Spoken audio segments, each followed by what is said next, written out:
Should you listen to audiobooks or should you read physical books? Well, this debate is as old as the audiobook format, but let me tell you one thing. It is absolutely pointless because every book will fit every format differently. Some books are great for audiobooks. For example, Can't Hurt Me is a great book for audiobooks because it is very story heavy, it's very story dense, so you can picture the stories as they are introduced, and that boosts your retention because you tie in the spatial memory with the information that you are consuming. But I'm going to explain that technique in detail later. But a perfect book for audiobook format is How to Influence and Influence People because of the same reasons as the Can't Hurt Me, but this book is pretty much 100% story based in terms of the information that you can extract from it, just because of the stories that are presented in here. Even if there was no commentary from Dale Carnegie, you could come to the similar conclusions that he comes to. And because stories are easier to remember, this book is perfect for audiobook format. And for the technique I'm going to just teach you right now, that's the very same technique I used to learn full chapters from this book right into my head when I was first listening to the audiobook. But as an example of book that is way better in physical format, I would have to put like 5 a.m. Club, and I'm gonna give you a few traits that can hint that the book may be better in paper format rather than in audiobook. First advantage of paper is highlights, and you can't do highlights in an audiobook, or at least you can't do it in an easy way, and you obviously gotta pause it, then pull out your notebook, jot down the quote, repeating it like twice, and then you go along to the new content, which by that time probably got you out of the flow. So that's kind of a problem. But the main determinator is how much will you reach for this book. If it is the type of book that you will plenty of times flick through your highlights, and it is a skill acquisitioning book, which the How to Influence People seemingly fits that, but with one exception. It is so story heavy that by this alone it makes it a great audiobook compatible book. This isn't as heavy in the story. There is a story throughout the book, but it's like side plot rather than the main value. The main value here aren't the stories. The main value here are the learning lessons, and for that it is better to have a physical book to just flick through the highlights, and in like half an hour, maybe to an hour, you get like a fresh idea of the whole book, whole picture, and you see, okay, this I've been missing, this I've been slacking on, this is to improvement, and you have a clear path to doing so. Without just saying, oh, there's fault here, here, here. You have fault and the path to, how to fix it. So basically, if the book is very story heavy, go with audiobook. But if the book is not as plentiful in stories and you will need to rehearse it a lot of the times, just go with physical book. Now to the technique of how do you actually, pretty much download the whole chapter from a book to your brain. We're gonna take the easiest example to execute it with, which is How to Influence and Influence People. The technique I'm gonna teach you is modification of the memory palace, which is used by CIA and other intelligence agencies for saving information in the spatial memory. But I modified it to fit audiobooks and for them to be practically effortless in terms of memorization. I told you the technique to determine whether it's compatible with it or not. So here's how to execute the technique.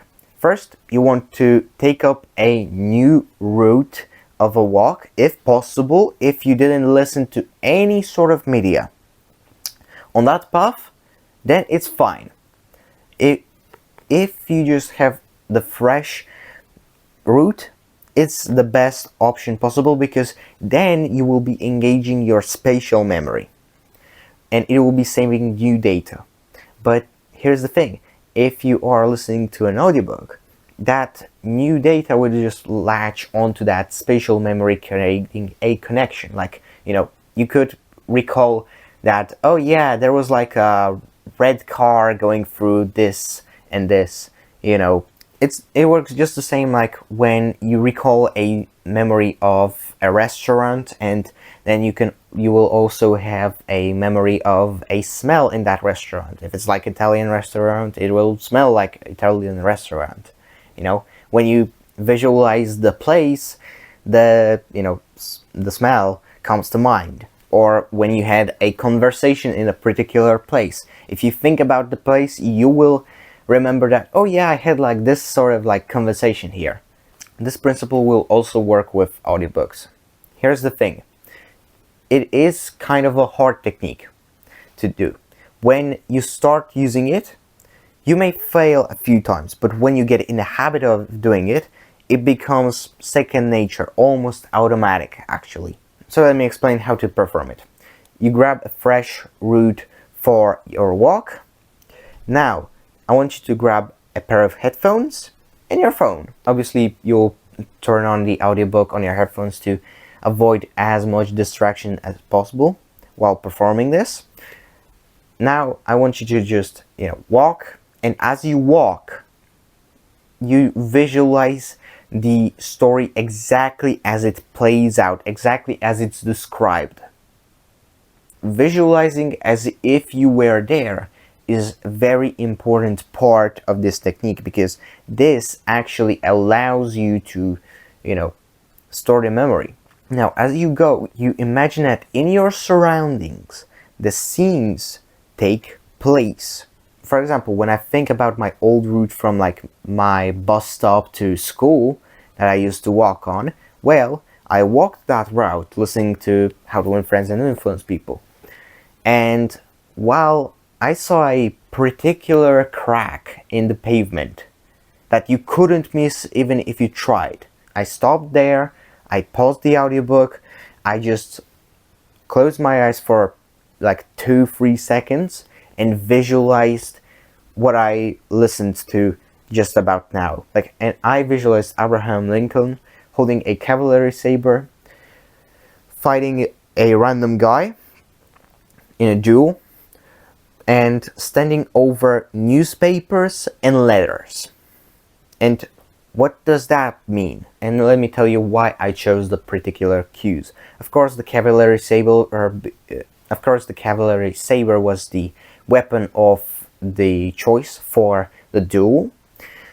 He was fighting a guy because he was challenged to a duel. Why?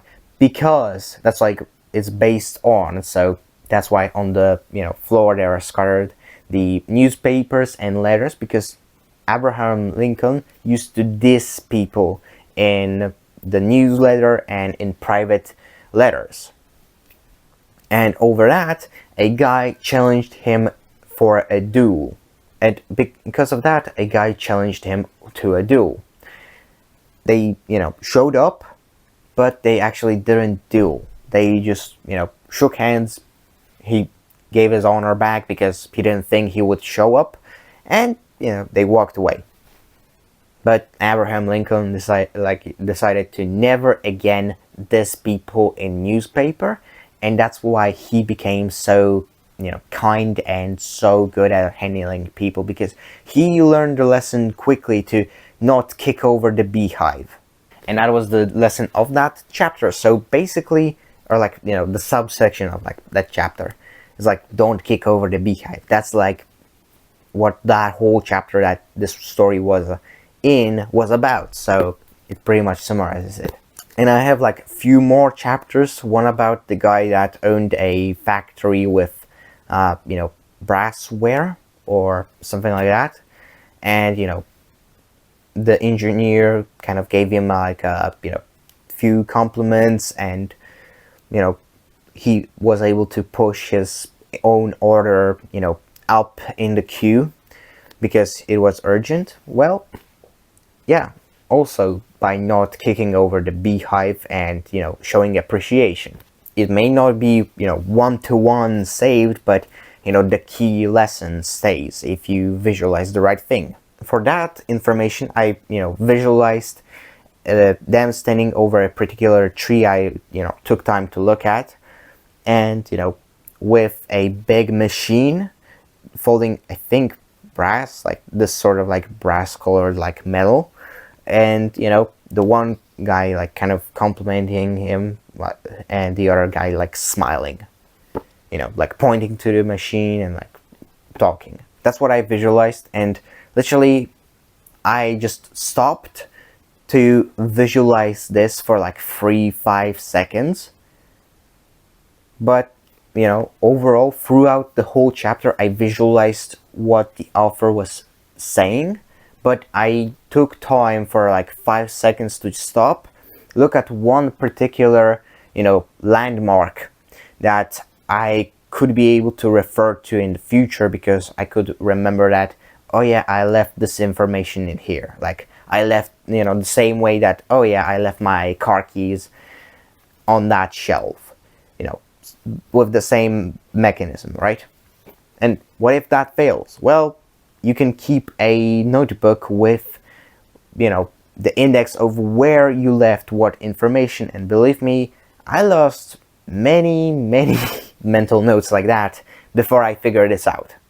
So yeah, I wish I did it. I wish I knew it sooner. So that's why I'm telling you this.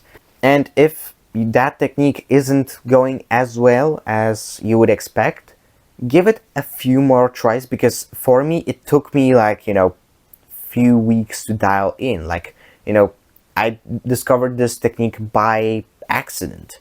I just randomly figured this out with that with that visualizing, when I just went on about and listened to that particular book. And because it was so compatible, I did it by accident with other chapter, and then I tried it with that factory guy.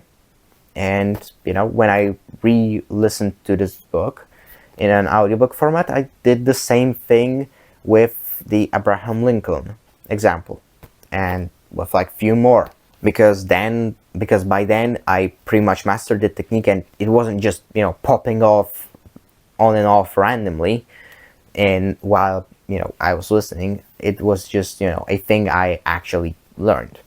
So that's all that you need to understand to know that whether you should listen to audiobook or read a paperback, because now you know how to choose it. And if you are listening an audiobook, you actually know how to use the audiobook, because nobody taught you this. I can guarantee you that. And nobody taught you how to use it properly, like I did. If you like this video, subscribe, and if you want me to help you one-on-one, you can hit me up on Instagram. You can find it in my channel description. See you in the next video. Bye.